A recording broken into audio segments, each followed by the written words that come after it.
Good morning, students. Kamusta kayo? Yan. So for today, we're going to discuss chapter 8. So chapter 8 na tayo. Actually, dito sa Fundamentals of Accounting in Business and Management,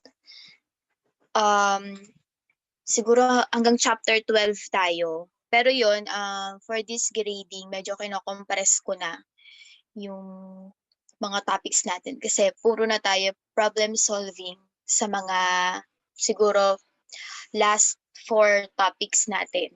So magsusolve na tayo, gagawin na natin yung normal accounting cycle. So for today, i-discuss na natin yung mga types of major accounts. So yon. So 'di ba last time pinag-aralan natin yung accounting equation, asset is equal to liabilities plus equity. So familiar na tayo sa assets, tsaka sa liabilities and equity. So ngayon, i-discuss na naman natin kung ano yung mga nilalaman ng asset at ano naman yung nilalaman ng liabilities and equity. Kasi 'di ba last time, ano lang tayo, naka-overview lang tayo. Ayun, so meron tayong nag-solve tayo ng mga transactions na tingin natin makaka-affect sa assets, sa liabilities, and equity. So ngayon, i-check naman natin kung ano yung mga accounts na naaapektuhan within the asset, liabilities, and equity. Yan. So, chapter 8, types of major accounts. So, after this discussion, we should be able to discuss the 5 major accounts. So we have 5 major accounts. And then know the basic types of accounts, its elements, and their classifications. Yan. And then we should be able to familiarize the chart of accounts of service and merchandising business. So una, i-discuss natin yung types of accounts, yung elements or yung pinanggalingan nito, and then saan ba natin siya i-classify, kung asset ba siya, kung liabilities, and then equity. And then dapat maging familiar tayo sa chart of accounts. When we say chart of accounts ng service at merchandising,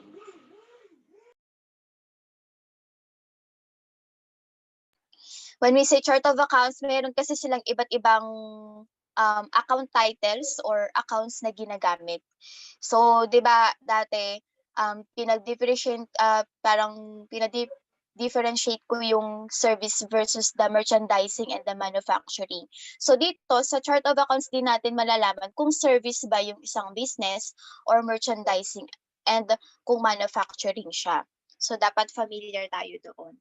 So meron silang iba't ibang accounts na ginagamit. For example, pag service, ang ginagamit natin for income or mga profit is revenue. Pag manufacturing naman or merchandising, ang ginagamit natin yung sales or profit, ganon.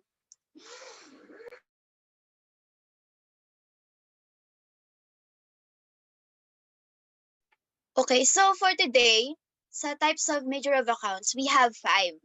Ayan. So ano-ano nga ba yung 5 major accounts? So we have the 5 major or basic types of accounts as components in the financial statements. So these are the assets, the liabilities, capital or owner's equity, or what we call the shareholders equity or equity. And then we have the revenue or income. So again, pag service, revenue ang gamit natin.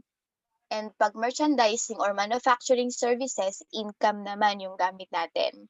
And then we have the expenses. Pero itong revenue tsaka expenses, nakikita natin to sa equity. Yan. Kasi syempre, pag nagkaroon pag income minus expenses, yung profit or yung net income, sa equity natin nilalagay. So, di ba dun sa accounting equation natin, meron tayong asset is equal to liabilities and equity. So, yung revenue tsaka expenses, nakikita natin yan sa equity. So, the accounts in the assets, liabilities, and capital are called real or permanent accounts. So, i-jot down note nyo yun ha, yung sinasabi ko, kasi baka wala to sa, sa PowerPoint natin.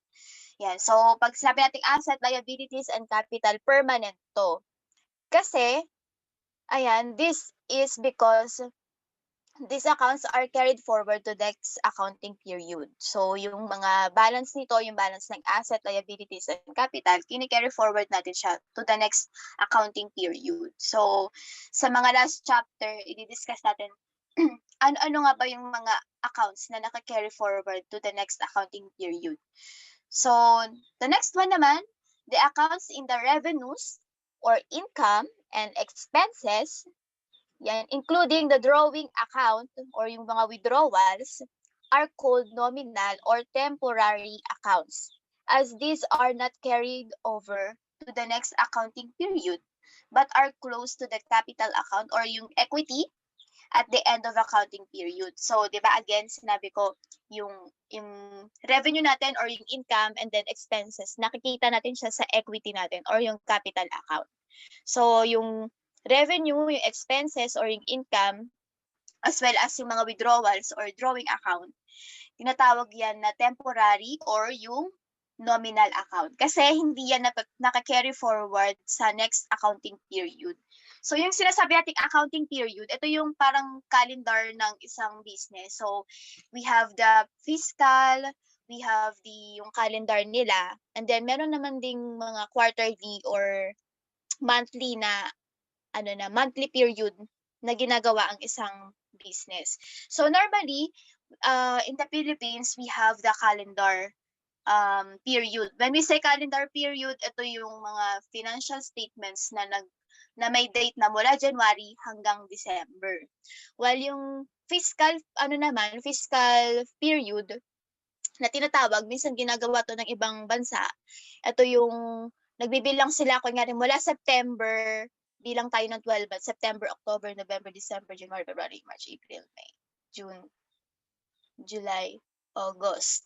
So hanggang August, September to August, yan. September 2019 to August 2020. So ayun yung calendar or ayun yung period nila, accounting period nila. So again, i-jot down note nyo yun. So we have different types of accounting period. So normally sa Philippines, we have January to December. Yung ibang bansa naman, nabibilang sila ng certain month and then bibilang sila ng 12 months. Ganun. So tinatawag yun na fiscal period. Okay, so for the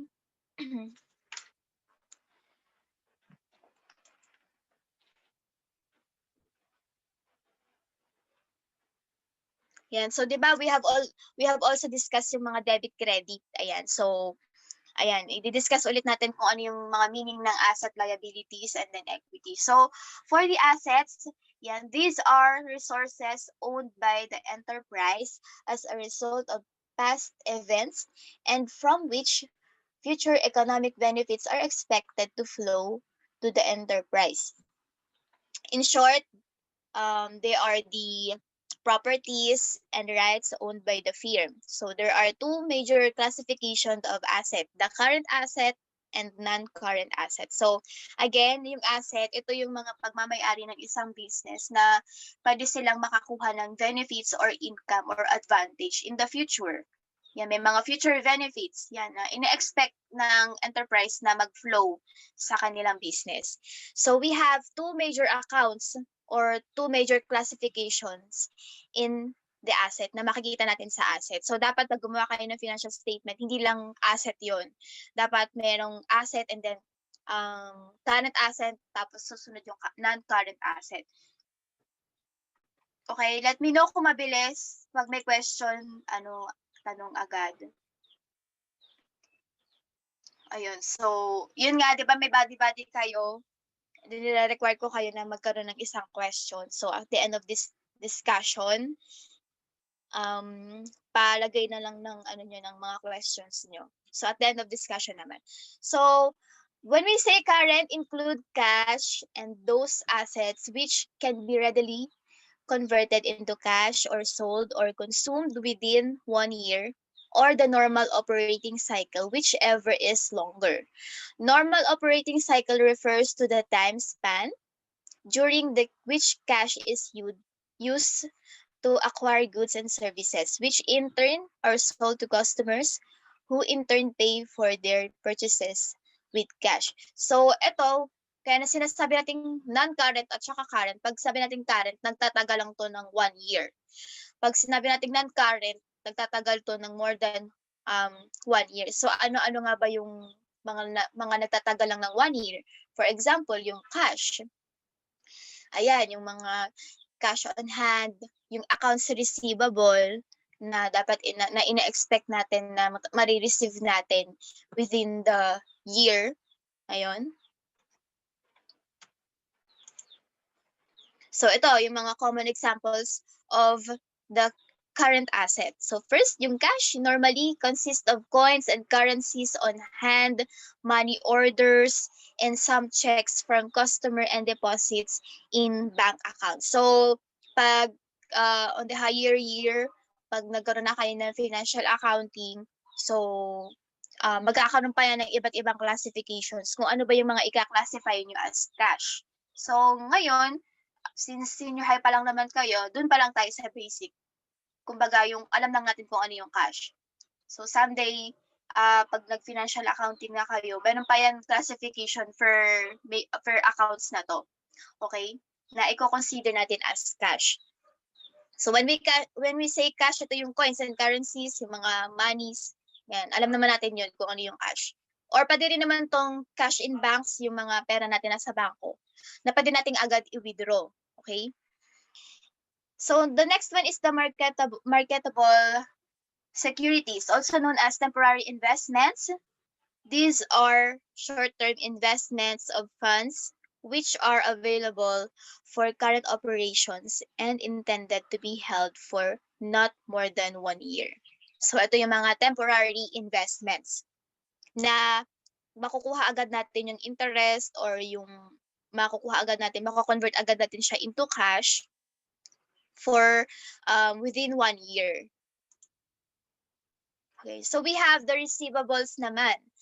Yan, yung accounts receivable, pwede ring notes receivable, pero most likely ito yung accounts receivable. Maraming types ng receivable.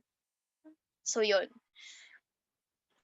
Represent amounts collectible from customer, clients, and other persons for goods, service, or money given. So yun, merong iba't ibang klase ng receivable. So depende pa rin yan sa business kung anong receivable yung gagamitin nila. Basta pag sinabi natin receivable, ito yung mga collectibles mo or yung mga amount na dapat mong kolektahin. For example, merong bumili sa'yo ng product mo, pero through credit or utang muna, kumbaga. Tapos ina-expect mong makuha mo yon within the year.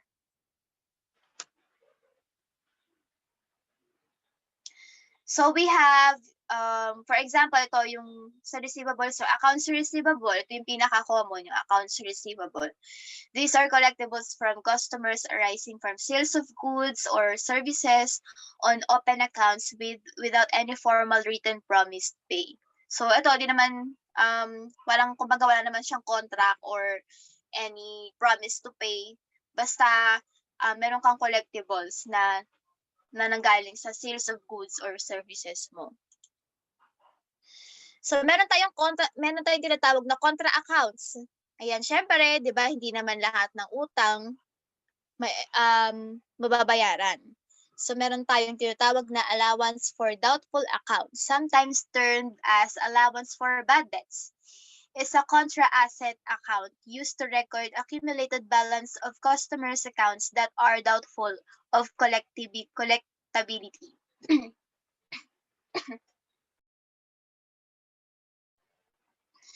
So it reduces accounts receivable if it remains uncollectible at the end of the accounting period. It should be emphasized that this is not an asset but rather a contra asset account. So, di ba nagkaroon tayo ng accounts receivable or yung mga collectibles natin. Normally, ang ginagawa nila, naglalagay agad sila ng allowance for doubtful accounts. Siguro ang ginagawa ng isang company, 10% kunyari ng accounts receivable natin for this year, hindi natin makokolekta. So, magkakaroon agad tayo ng allowance for doubtful accounts. Ayun. Pero pag kunyari, 'di ba naglalagay na tayo ng allowance kasi 'di ba meron tayong conservatism, conservative tayo. Kumbaga, mas ine-expect natin yung loss kaysa sa profit. Yan, as accountant, ine-expect natin yung loss rather than the income or yung benefit or yung profit. So naglalagay agad tayo ng allowance for doubtful accounts. Kaya 10% ng accounts receivable natin, hindi na natin ine-expect na bumalik sa atin. So at the end of the year, kunyari bumalik naman lahat, yung 10% na ine-expect nating hindi na babalik sa atin, bumalik pala. So i-reverse lang natin yun. Okay? So yung sa mga next chapter natin, i-discuss natin kung paano yung logic nun. Okay? So at least meron kayong overview ngayon. So ayan yung tinatawag na allowance for doubtful accounts. So ngayon, pwede nyo rin naman i-apply sa sarili nyo. Kunyari nagpautang kayo, ganyan. 100, kunyari 1,000 yung pinautang nyo. Tapos at the end of the year, hindi mo na i-expect na bumalik yung 10%. Kumbaga, 90% na nga lang yung makokolekta mo, sige yun na yun. Okay, at least may bumalik, ganun. So, pero at the end of the year, nabayaran naman sa'yo ng buo. So, i-reverse mo lang yun. Okay?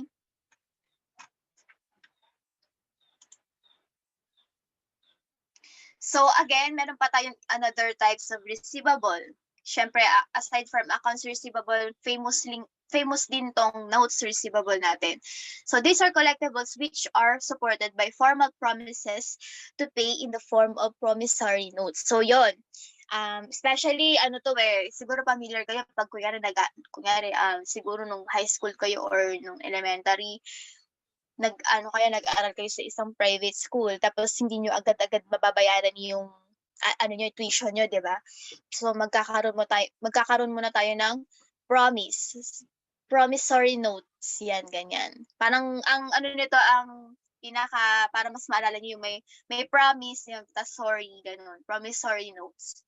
Ayun, basta ito yung types ng collectibles na merong contract or merong written or meron tayong promise to pay.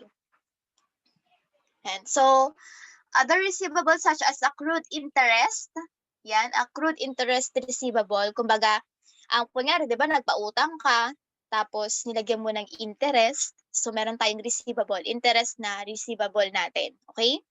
So, nasa din yun, nasa asset din yun. Kumbaga, tubo mo yun sa pagpapautang mo. Advances to the officers and employees, yan, and dividends receivable. Yan. So aside from the accounts, the receivables or cash, we have the inventory. So these are the assets that are held for sale in the ordinary course of business, in the process of production, for such sale, or in the form of materials or supplies to be consumed in the production process or in rendering services. So we have different kinds of inventory. So pwede itong for production or pwede din naman itong pang-admin or general administrative na expenses. So una, yung inventory na tinatawag, pwede itong yung mga materials or supplies na ginamit natin para makapag-produce ng products natin. Or pwede din naman pag merchandising ka, ito yung inventory mo na ibebenta mo ulit. Ganun. So, aside from inventory, we have the prepaid expenses. Ito, prepaid expenses. So, our expenses paid and recorded as asset before they are used or consumed. So, for example, these are expenses paid in advance, including the prepaid rent, prepaid insurance, and prepaid advertising. So, paano nga ba ito nangyayari? So, di ba, kunyari, again, kung nagrerenta nga kayo, or kunyari naghahanap kayo ng rentahan tapos may nakita kayo, 'di ba minsan nire-require tayo ng mga landlord na magbayad in advance, 3 months advance or 1 year pa nga yung iba 1 year na nagbabayad. So again, kunyari siguro 1 year tayong magbabayad. Tapos lilipat lang tayo or nagsimula lang tayo magbayad nung sabihin nating August. Yan, August tayo lumipat, August 2019. Pero yung binayaran natin good for 1 year. Kumbaga hanggang July siya, August 2019 to July 2020. Ayan. So ngayon, magre-record na tayo ng financial statement ng December. Ayan. So, di ba nagbayad na tayo in advance, good for 1 year. Ang i-record lang natin as expenses, yung nagamit lang natin ay mula August hanggang December. So, ayan lang yung recorded natin as expenses. Ayan lang yung i-recognize natin as expenses. Tapos, yung January to July, ayan na yung magiging part ng prepaid expenses natin or yung tinatawag nating mga prepaid rent. Ayan. So, nagets nyo ba? Medyo magulo. Pero, on the next chapter, ihimay-himayin pa din natin yun. Pero, ayun yung logic ng prepaid expenses. So, meron tayong mga binabayaran in advance, pero hindi natin siya i-consider or i-recognize as expenses natin agad-agad kung hindi pa natin yan nagagamit. Okay? So, meron pang iba, kunyari, nagbayad ka rin ng advance ng utilities mo, good for 1 year, ganyan. Pero ang nagamit mo lang, kunyari, nag-start ka lang magbayad mula November. So, yung i-consider lang natin as expenses, pag gumawa tayo ng financial statement, kunyari, ang calendar natin ay January to December, ang i-record lang natin yung November to December as expenses. Tapos, the rest, na natin yun, prepaid expenses na natin yun, part na siya ng asset natin. Okay? So, let me know kung medyo, kailangan pa ng malawak na discussion or explanation.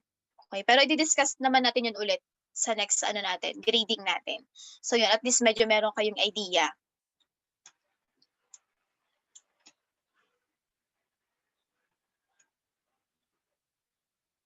Okay, again, at the end of this discussion, please drop your questions per buddies, ha?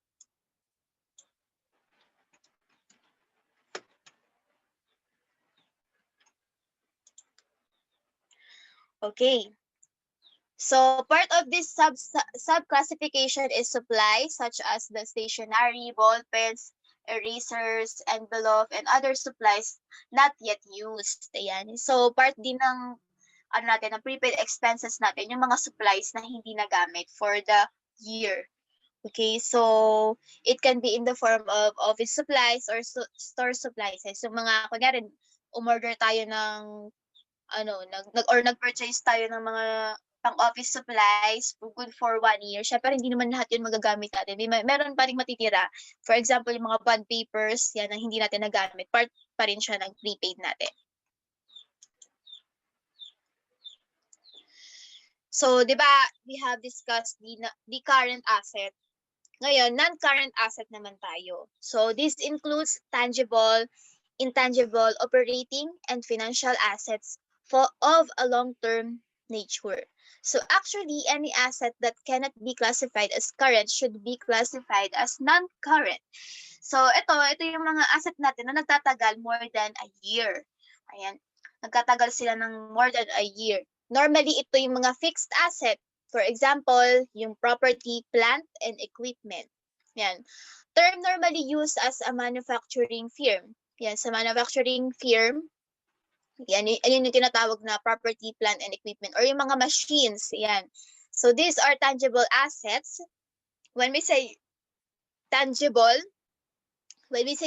ito yung nakikita at nahahawakan natin. Ha? Pag intangible naman, ito yung hindi natin nahahawakan at hindi natin nakikita. Okay, so these are tangible assets which are held by an enterprise for use in production or supply of goods and services, for rental to others, or for administrative purposes, and are expected to be used for more than one accounting period. Okay, so pwede rin gamitin to para magkaroon ng production ng goods. Ayan, for admin purposes. For example, sa office, yung mga accounting, kailangan ng laptop, kailangan ng mga Yung sa delivery naman kailangan ng sasakyan, part pa rin yan ng ano natin, ng non-current asset natin. So, yon sa property, plant and equipment, we have yung fixed asset na tinatawag. Yan, huwag kayong malilito. Basta pag fixed asset, part yan ng non-current asset. So, we have the land. A lot or real estate owned and used by a firm as building site, parking area, and other business operations. Okay? So, familiar naman kayo kung ano yung land. Yan, yung mga real estate owned. So, another one is building. Yan, structure used to house the office, store, or factory. So, meron tayong tinatawag na house and lot, ganyan, or building, yan. Equipment includes among others like machinery, yan, may be composed of stamping machine, ovens, conveyors, yan. So, ito yung mga machines na ginagamit ng company na para makapag-produce ng mga products. So we have the furniture and fixtures such as the tables, chairs, lighting, fixtures, wall decors na we all know na nagtatagal yan siguro ng good for 2 years. Ayan. So, pwede nyo ring i-search sa Google yung mga lifespan ng mga equipment para pag nag-depreciate tayo or nagkaroon na tayo ng depreciation, alam nyo na kung ilan yung lifespan nun. Pero normally given naman siya pag binibigyan tayo ng problem or ng transaction. Given na siya na good for 5 years, ganyan. Good for 2 years. So, another one is the office equipment such as the typewriters, yung computer, yung calculator. Ayan. And then, store equipment, we have the cash registers, yung weighing scale. Yan yung mga yung pag sa mga part ng cashier. Ayan. So, delivery equipment, we have truck, pickups, vans, forklifts, yan. And then, yung contra account naman natin for this fixed asset, syempre yung accumulated depreciation. So, di ba kanina, sa accounts receivable natin or sa receivables natin, we have the allowance for bad debts. So, ngayon naman, we have accumulated depreciation for the fixed asset. So, syempre, 'di ba, ang nare-recognize lang natin na expenses ay yung for 1 year kasi ayun yung nasa accounting period natin. So, yun. And pag ang fixed asset kasi nababawasan ang value niyan per year. Yan. So, babawasan natin yung niya, yung buhay niya per year. Yan. So, accumulated depreciation is a contra asset account representing usage of asset or expired cost of the asset up to the present. So, this is a deduction from the appropriate fixed asset account except land. Yan. Huwag yung i-depreciate ang land kasi ang land ay na-appreciate. Tumataas ang value ng land. Pag may pag may nag-depreciate sa inyo ng land, mali yun, ha? Yan. So, ano nga ba yung mga assets na or mga bagay na hindi na di-depreciate? Syempre, unang-una, land, and then yung art. Yan. Aside from land, alalahanin nyo yung art din, hindi yan nadi-depreciate, kundi na-appreciate yan. Hindi nababawasan ng value ng art. So, yun. Kasi lumalabas din yan sa board exam. So, like allowance for doubtful accounts, yan, this is not an asset rather than a contra asset account. So, yun. Itong mga contra asset na to, napupunta to sa expenses. Yan. Pero later on, ipapaliwanag ko kung bakit. Pero yun yung dapat yung alalahanin. So, any question? Yan, dapat maging familiar na kayo dito ha, kasi kailangan nyo to. Ito yung, para kailangan, pag naggawa na kayo ng transactions, hindi na kayo malilito kung ano yung mga accounts na gagamitin natin. So, non-productive property or property no longer used in operations like plant facilities which have been idle for an extended period or those abandoned but not physically retired. These are simply known as idle assets. Yan, ito yung mga assets na hindi natin nagagamit or nakatenga lang, ganyan. So damaged inventory not yet declared as loss of the enterprise. Yan, part D niya ng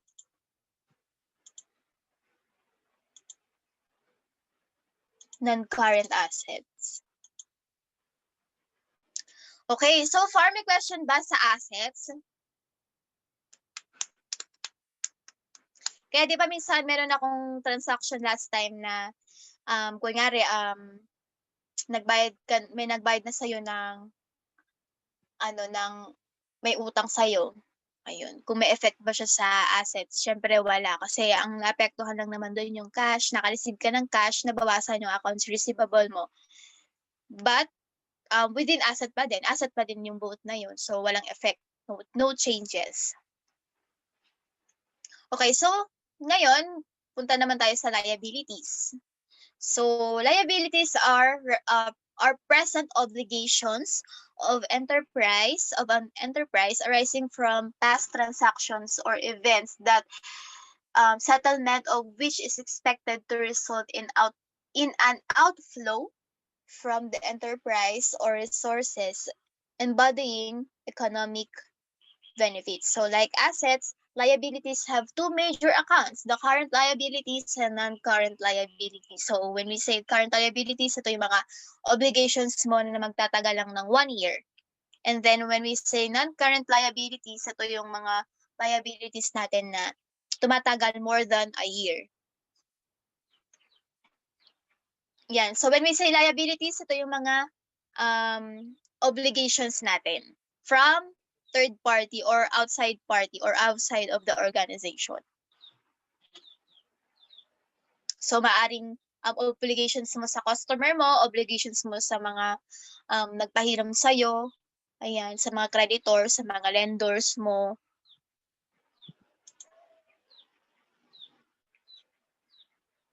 Okay, so when we say current liabilities include obligations which are expected to be settled in the normal course of the enterprise's operating cycle, and obligations which are due to be settled within 1 year from balance sheet date.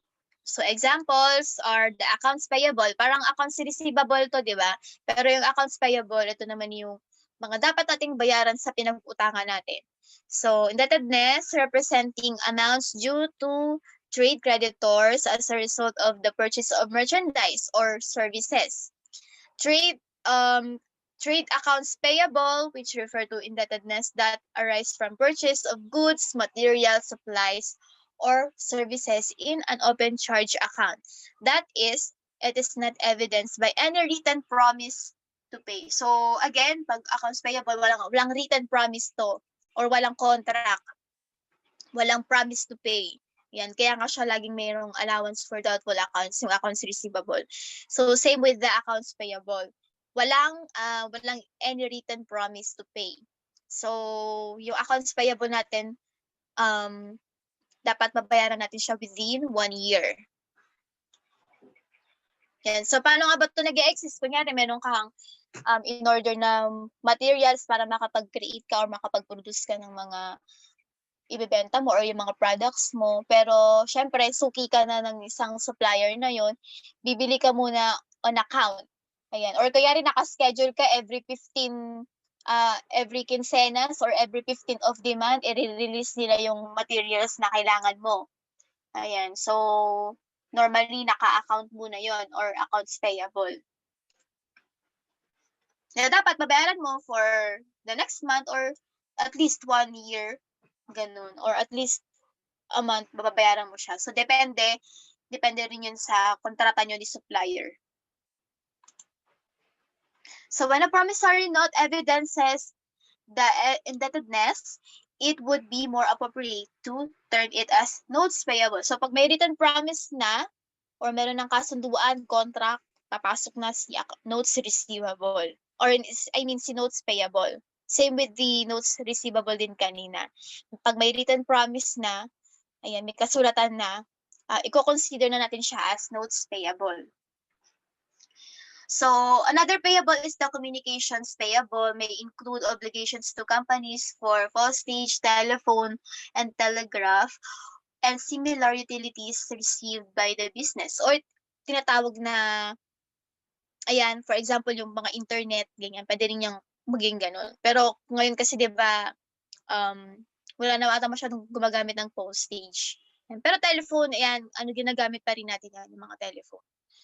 Ngayon kasi more likely email email na ngayon. Pero pag siguro urgent or kailangan na talaga ng response agad-agad, tsaka lang gumagamit si company ng telephone. Okay? Pero minsan, kasama na yan sa bill ng internet yung telephone ngayon. So, aside from communications payable, we have the utilities payable, obligation to pay or obligations to utilities companies like electric companies, water companies. Ayan, ito yung mga Meralco, yung mga Maynilad. Ayan. So yun, considered yun as utilities payable. Aside from utilities, we have the taxes and licenses payable. Payables to the government in the form of business and transfer taxes, income taxes, business permit. So, hindi natin ito masyadong i-discuss.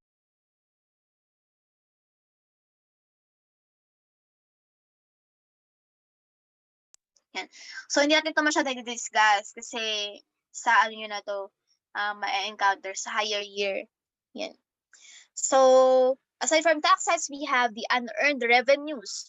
Yan, represent obligations for goods or services that a company must provide or deliver in the future accounting period in return for an advance payment from customer, like in the case of unearned interest income, unearned rent income, and unearned subscription revenue.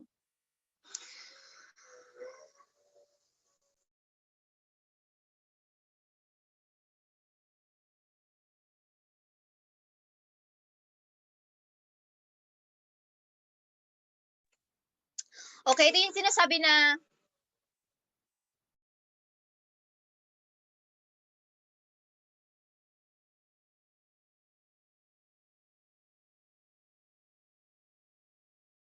okay, medyo maingay. Okay, ito yung sinasabi ko kanina, kunyari nag-advance payment si customer. Yan, kunyari ang service no is spa. Ayan, kunyari kunyari nag-advance siya agad ng bayad tapos next month pa naman siya magpapaspa sa'yo. Hindi natin siya i-record agad as sales kasi hindi pa naman natin na-perform yung obligations natin or hindi pa naman natin na-perform yung service na yon. So, nakalagay pa rin yan sa liabilities natin. Siyempre, utang natin yung service na yon kay kay customer, di ba? So, nakalagay pa siya sa liabilities natin as unearned revenues. So, pag na-perform na natin, kunyari dumating na yung araw na ipe-perform na natin yung service natin kay customer, ayan, ipa-perform na natin yung yung service na yun, yung pagpapaspa, saka natin siya i-reverse and then papasok na siya kay sales or sa revenue natin. Okay, nagigets ba? Same with the construction company or yung mga nagkokontrata, di ba? Bago ka naman magpagawa ng bahay mo, kailangan magbayad ka in advance ng at least 50%, di ba? Ewan ko kung ano yung mga bagay about sa engineering, pero siguro ganon. Pwede ka rin magbayad ng advance in 20%, ganyan. So, sila, pag ginawa mo yung financial statement nila or ginagawa pa lang natin yung journal entries nila, hindi pa natin siya i-consider as sales or revenue natin. I-consider lang natin siya pag na-perform na natin yung obligations natin or yung service na kailangan nila. Okay? So yan, kaya 'di ba papasok dito yung mga recognitions natin. Yung skills natin kung paano tayo mag-classify ng mga accounts. Okay. Let me know kung medyo unclear yung paliwanag. Yan. So, aside from unearned revenues, we have the accrued expenses. Yan, also known as accrued liabilities, these are expenses that have been incurred but not yet paid, like in the case of accrued salaries payable and accrued interest payable. So ito naman, di ba kanina we have the prepaid expenses or the prepaid, prepaid expenses, we have also the accrued expenses. Pag sinabi naman natin accrued expenses, ito naman yung mga expenses na nagamit na natin pero hindi pa natin nababayaran. Okay? For example, yung mga salaries, 'di ba, na-perform na ni employees yung yung duty niya or yung service niya para sa company. Pero hindi pa naman natin siya nababayaran kasi 'di ba, nagbabayad lang naman si company ng tuwing kinsenas, tuwing katapusan, 'di ba? So, pag during the first month to yung first day of the month hanggang kinsenas, merong accrued expenses si company. Okay? Na nage-gets na ba? Doon nag-e-exist 'yun. Basta ito yung mga expenses na nagamit na natin pero hindi pa natin nababayaran. Okay?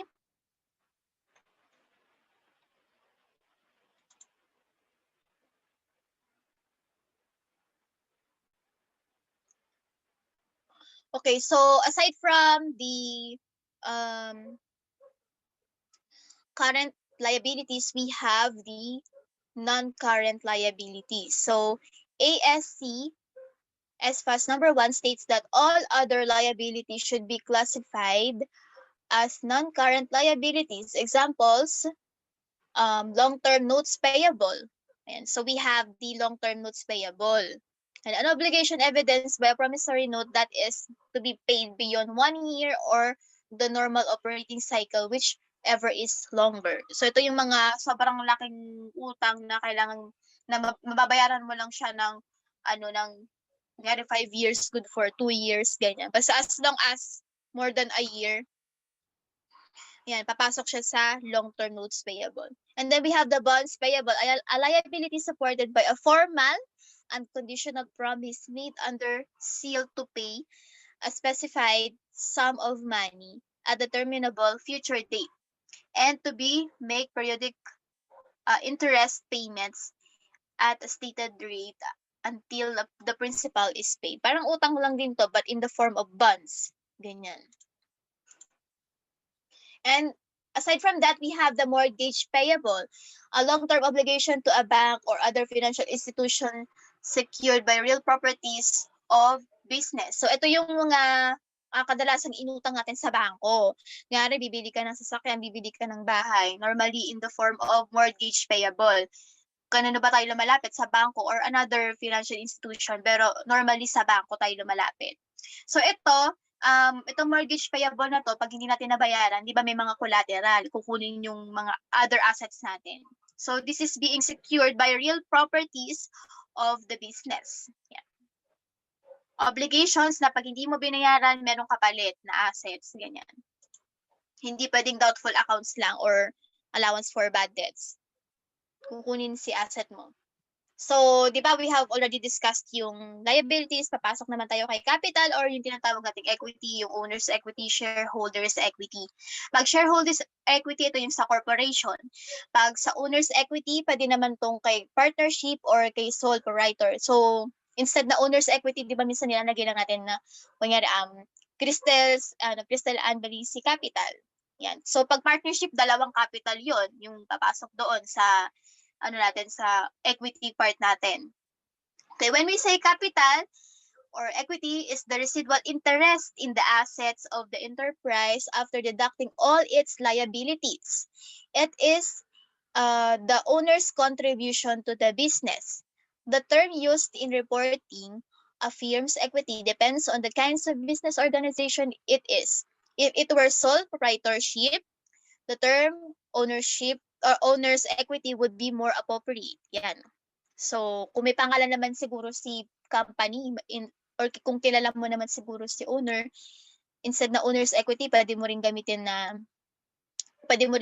yung mga capital ni kaya Balisis Capital, ganun.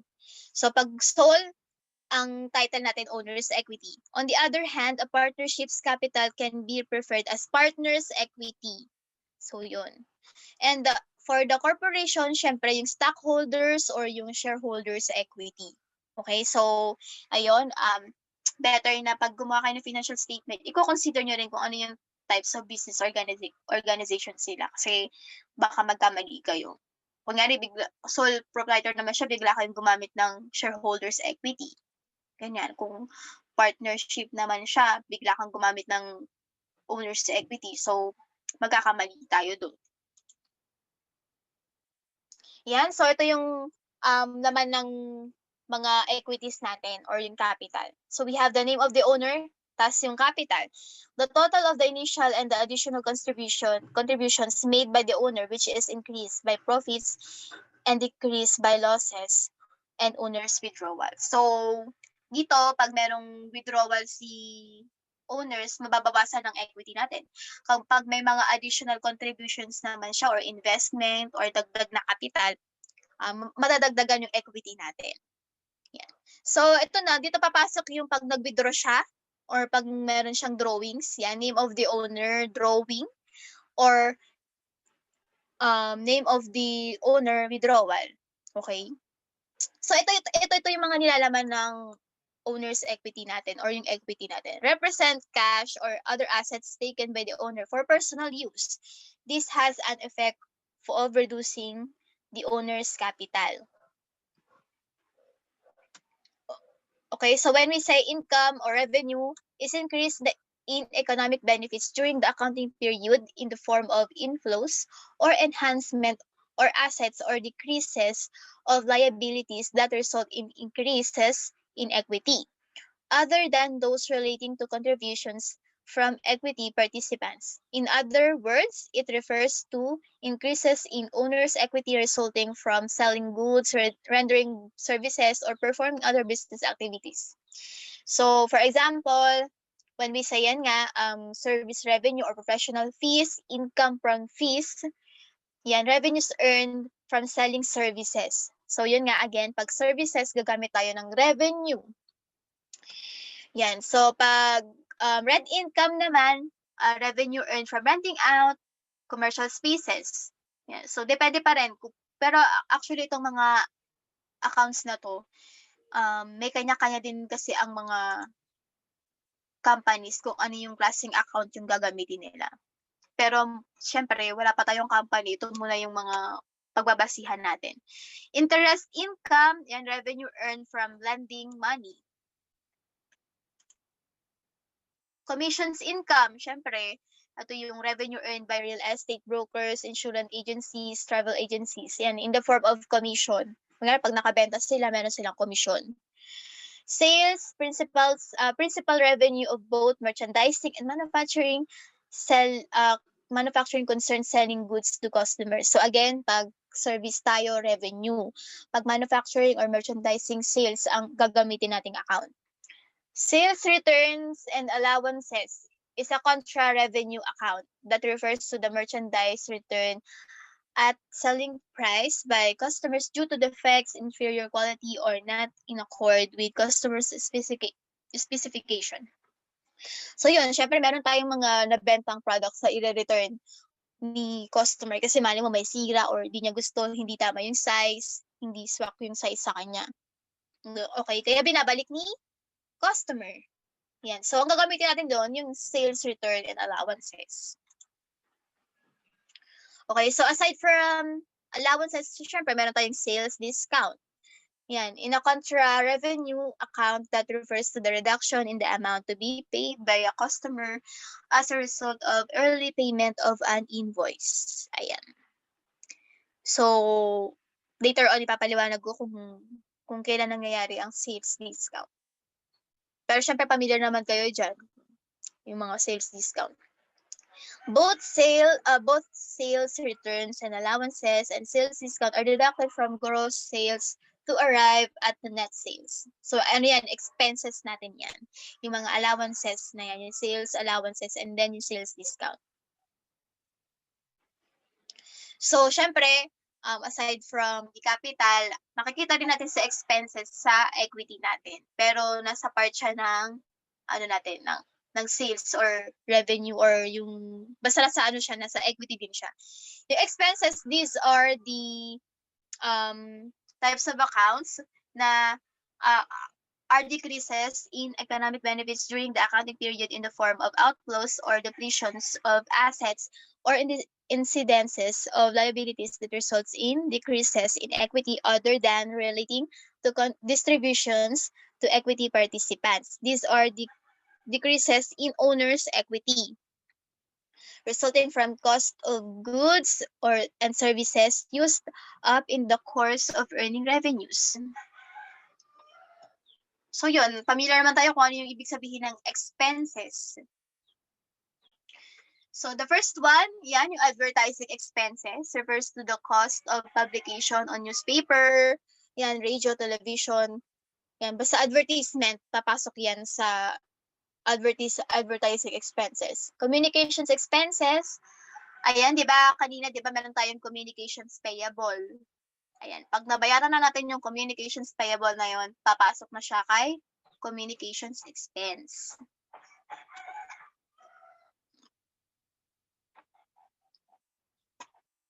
Okay, refers to the cost of all communication during the period like telephone, telegraph, service, and postage.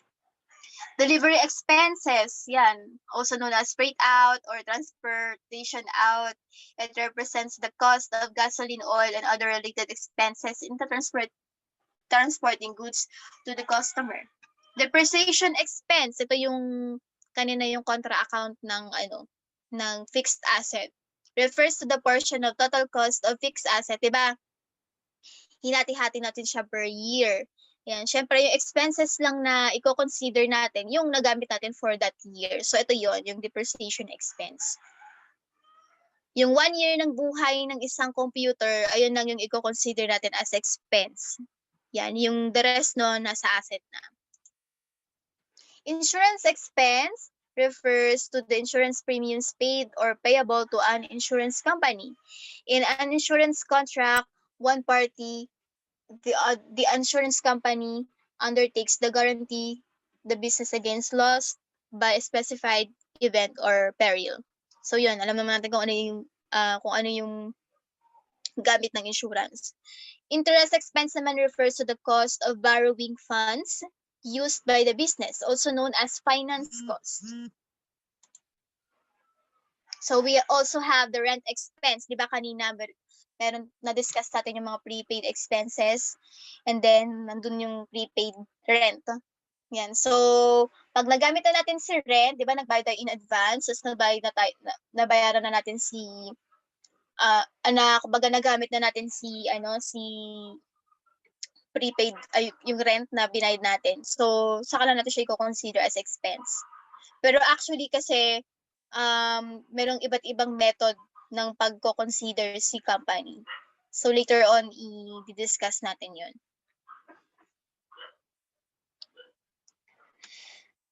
Repairs and maintenance expense refers to the cost of repairing and servicing certain assets like building and office equipment. So representation expense naman refers to the cost of entertaining customer. For example, ito yung mga meal allowance, yung mga pagbabayad mo ng sine, pagkain mo ng restaurant. Yun. Papasok siya sa representation expense. Normally, pag nasa na kayo nag-work na kayo sa mga maliliit na accounting or bookkeeping services, pag hindi na nila alam kung saan i-classify yung isang expenses, nilalagay na lang nila sa representation expense. Pero dapat i-consider niya lang as long as business related siya. Pero pag personal use, yun, wag yun na i-consider as expense.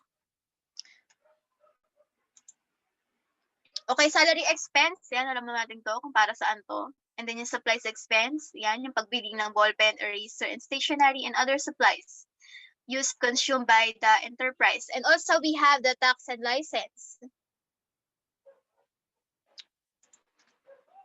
We have the utility expenses. Kunyari, ayun, nabayaran nyo na yung tubig at electricity, saka natin siya i-consider as expense. Yan. And also, we have the purchases refers to the merchandise acquired or both during the period which is intended to be sold in the ordinary course of business. So, kapartner nito yung inventory. So we have also the purchase return and allowance. 'Di ba? Kanina meron tayong sa sales naman, meron tayong sales return and allowances. So ito naman yung mga binabalik natin kay supplier pag merong defect. Yan, is a contra expense account which refers to the reduction of the amount the company should pay for the merchandise both as a result of defect, inferior quality, or wrong specification. Its nature is similar to the sales return and allowances, and the difference lies only in the perspective. Also, di ba, kanina may sales discount. We have the purchase discount. Kunyari, nagbayad ka, may utang ka kay supplier, tapos sabi nila, pag nakapagbayad ka within 10 days, meron kang discount. Ayan. Saka, kaya papasok si purchase discount. Kunyari, nakapagbayad ka na ng utang mo within 10 days as part of the contract with the supplier. So, magkakaroon ka ng purchase discount. Yan. Both purchase return and allowances and purchase discount have an effect of reducing purchases.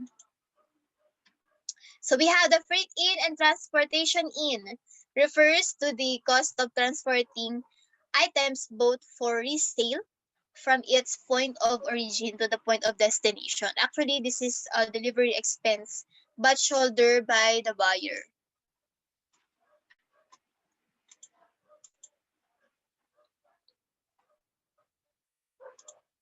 So we have the effects of transaction on the elements of accounting. All business transaction can be stated in terms of their effect on the elements of accounting in the accounting equation. So there are 9 possible twofold effects on these elements. So ito yung na-discuss natin. So pwede siyang mag-increase sa asset, increase kay capital. Ito yung sinasabi natin in the form of investment or pag nagkaroon ng additional capital or contributions si owner.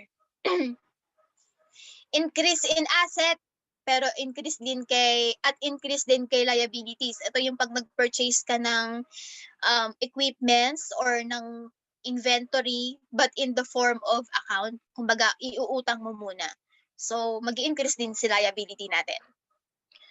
So, we have the increase in asset, decrease in the other forms of asset. Yan. So, parang kumbaga walang effect sa asset natin. Ito yung pag may nangutang sa'yo, tapos nabayaran niya na. So, nagiging cash na siya, di ba? Pero mababawasan din yung accounts receivable mo. Nababawasan din yung collectibles mo. Okay?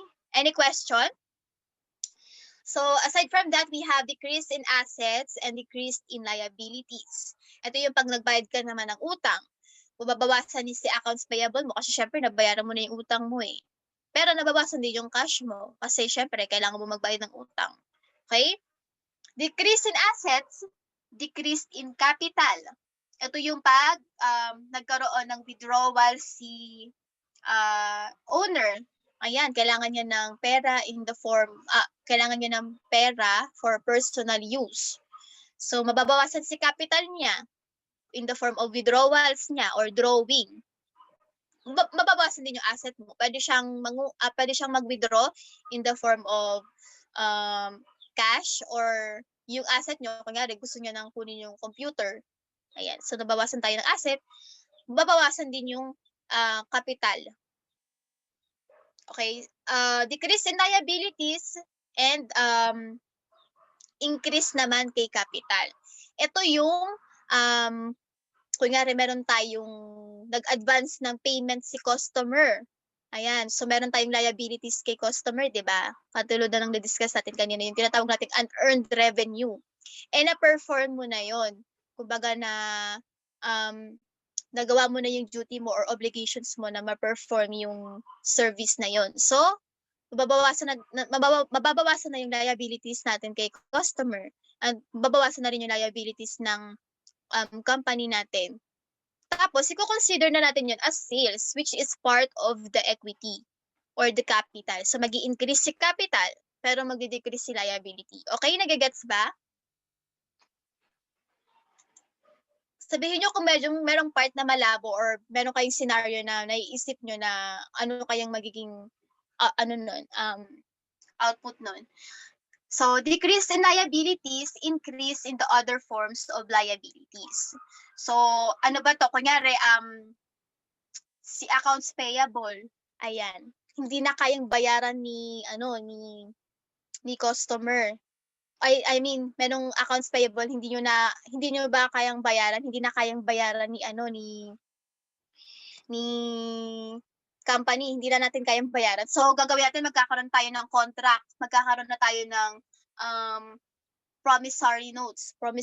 So papasok 'yun doon. So puwedeng mako-convert si accounts payable to notes payable kasi kunyari hindi na natin kayang bayaran. So nagkaroon na ng kasunduan na kailangan mabayaran mo 'to next year with interest, puwedeng gano'n, okey? So decrease in capital, increase naman kay liabilities. Ano nga ba 'to, ano ba yung scenario na 'to? Ito naman yung isa, decrease in capital and increase in the other forms of capital. Ayan, siguro next time 'pag may naisip akong scenario dito. Yan. So ito yung mga possible na effect sa mga transactions natin. Okay, may questions ba?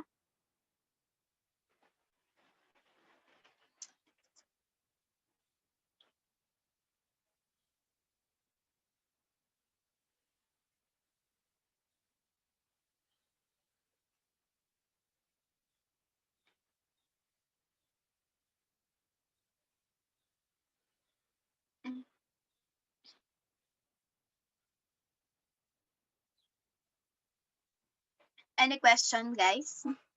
Slide 22.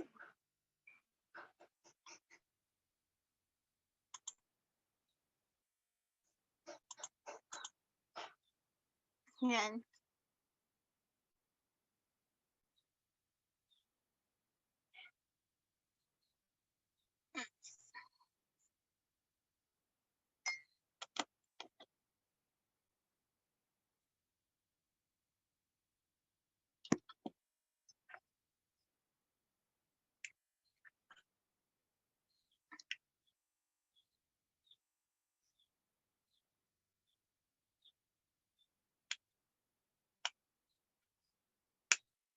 Okay, may questions ba? Puwede na kayong mag-drop down ng questions niyo per bodies. Kasi 'di ba nag-release na ata ako kahapon or nung isang araw ng assignment niyo. Pero good for the next grading naman 'yun, at least 'pag nagbakasyon kayo, puwede niyo nang sagutan 'yun with your buddies, gano'n.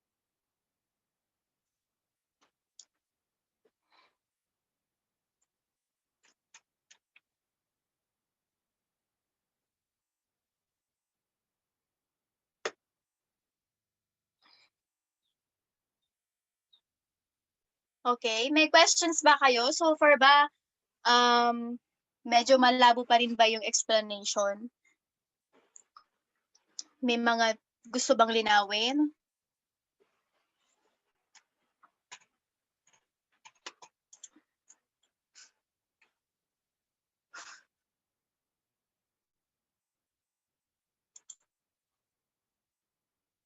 Okay, so far maliwanag ha? Kasi yung next na assignment na ibibigay ko sa inyo, ano na yun, parang bibigyan ko na kayo ng mga transactions. Okay? Ano muna tayo, kaya niyo ba 15 minutes break? Ay, 11:19 na pala. 11:19.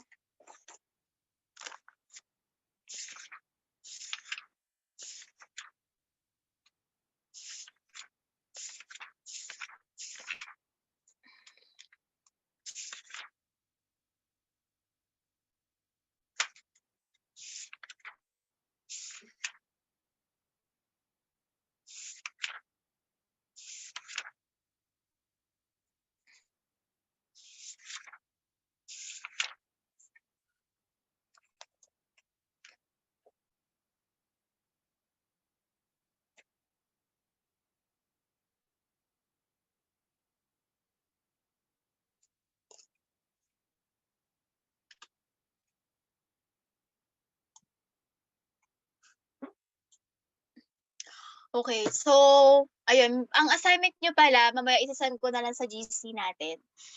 bibigyan ko kayo ng mga scenario. Ayun, tapos ilalagay niyo lang kung increase or decrease ba siya sa asset, liabilities, and equity. Pero by group 'to or ano na 'to, per group na siya. Kumbaga ano niyo na 'to, presentation niyo na. Ayun, pero siguro yun baka next year na yun mangyari or next week, okay?